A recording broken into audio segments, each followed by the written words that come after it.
जय जगन्नाथ। देखु सांग मैंने आज मोर गोटे दिन में एकाथरे 3-3टा पार्सल आसी पहुँचला। ये गोटे पार्सल, ये गोटे सांपो, यहाँ को मत जड़े स्किन डॉक्टर प्रेस्क्राइब करते। यहाँ को आम मुंडे सांपो भाव में यूज कर देह हाथ में साबुन भाव में व्यवहार कर। यहाँ प्राय मुझे 10-12 वर्ष है व्यवहार करुँपर।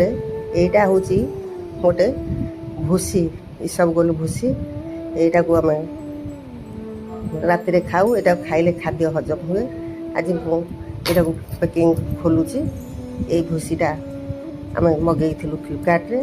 तापर आउ गोटे मगाई सेटा हूँ साबुन। ये साबुनटा को यहाँ हूँ भूसीटा। आ गोटे साबुन मगाला सेटा आज आसी पहुँचीगला। ए रिन साबुन मु प्राय बासन माजे, कहीं अन्य कौन बासन माजिले मो हाथ इन्फेक्शन हुए।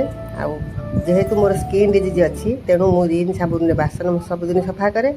आउ ए जो स्काल्पे सांपोटे को मु मुंडरे मारे एवं साबुन भाव में व्यवहार करि थाए। देखंतु मोर आज ये भिडियोटी आपण मानकु केमिति लागिला मते